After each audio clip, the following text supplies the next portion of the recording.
दोस्तों, अभी दिवाली का त्यौहार निकल कर गया है और उससे पहले जो सरकार ने एक दावा पेश किया था कि ग्रीन क्रैकर्स आप चला सकते हैं, दूसरे नहीं।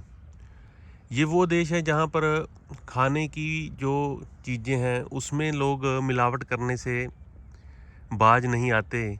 जो खाई जाती हैं, जो पहचान ली जाती हैं, और उन क्रैकर्स में ग्रीन क्रैकर और दूसरे क्रैकर जो पटाखे हैं उसमें पहचान आप कैसे कर सकते हो?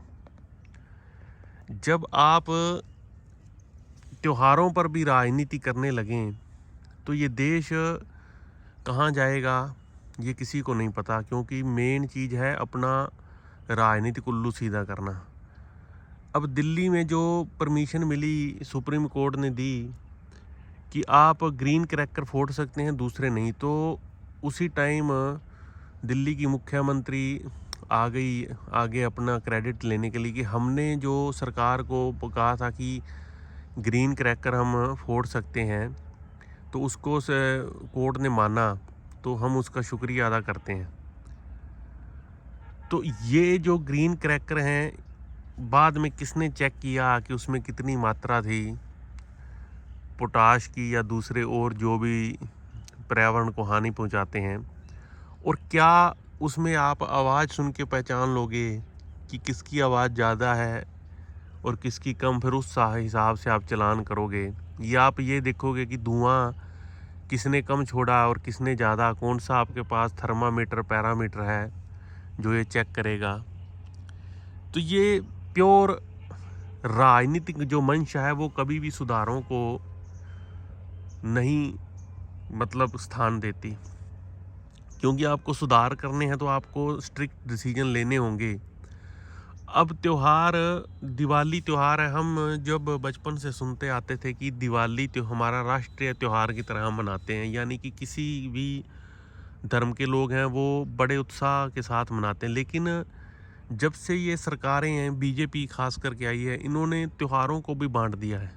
अब दिवाली को भी ये परसेप्शन बनाई है कि हमारे त्योहारों पर बम फोड़ने से मना करते हैं।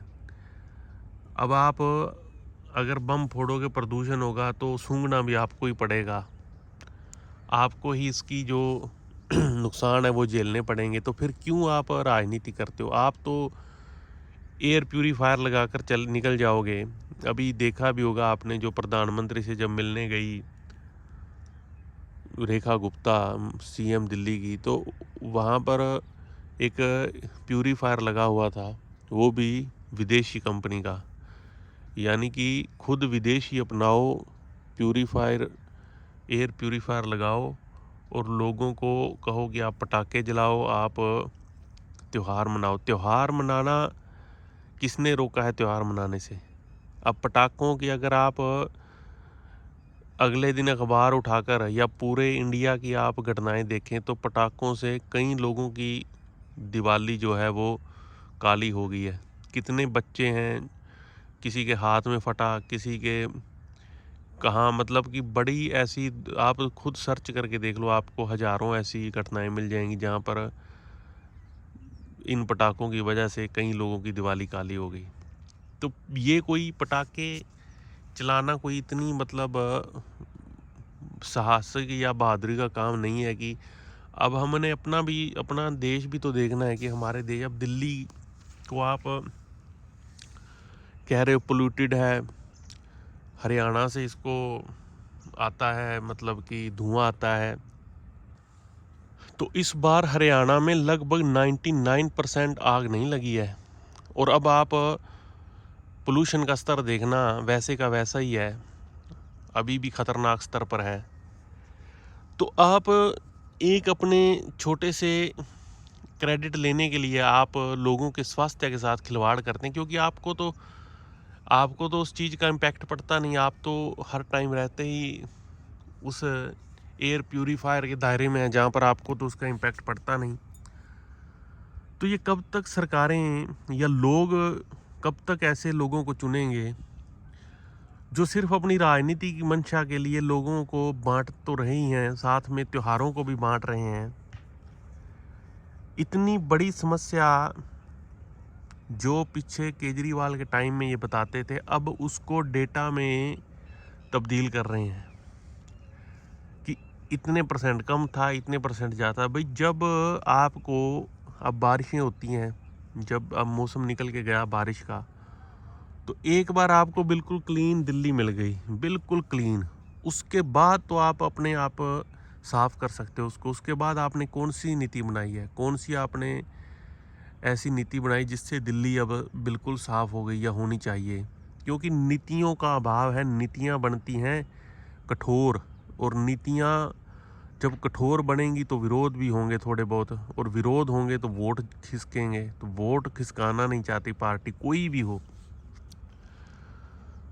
तो अब लोग भी ऐसे ही हैं कि लोग सारा, अब आपने एक, आप कभी भी देखना, एक बम चला के जो पटाखा दिवाली में फोड़ते हैं, उसके बाद कम से कम 100 स्क्वायर फुट रेडियस में वो एक गुबार आपको नज़र आएगा, छोटे से बम का। 100 स्क्वायर फुट रेडियस में आपको एक धुएं का फैला हुआ गुबार, और वो धीरे धीरे धीरे अपने वातावरण में मिल जाएगा, और उसके बाद उसी में लोग सांस लेंगे, बच्चे, खास करके बुजुर्ग, जो लोग पहले ही खांसी उससे परेशान हैं।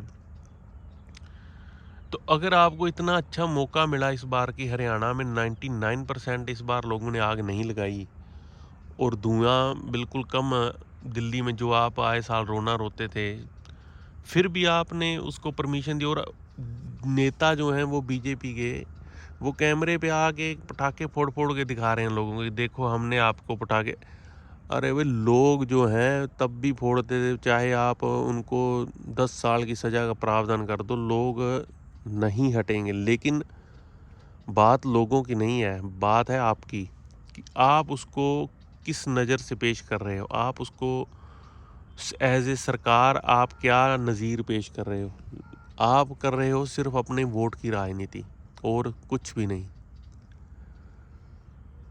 तो ऐसे अगर चलता रहा तो हमारे देश में कोई सुधार की गुंजाइश नहीं, क्योंकि बीजेपी हमेशा से ही, आजकल सोशल मीडिया का ज़माना है, अपनी एक इमेज को बनाने के लिए जो कहते हैं ना कि लीपा पोती वाला सिस्टम है। सोशल मीडिया पर एक इनका चैनल भी है जहाँ पर ये बहुत, जब शांत हर चीज़ होती है उसको कैप्चर करके, उसको एडिटिंग करके उसका वीडियो डालते हैं, और लोगों में बड़े ही एक पीछे बैकग्राउंड म्यूज़िक लगा के लोगों को रिझाने की कोशिश करते हैं। लेकिन वो चीज़ें धरातल पर कहीं भी नहीं है।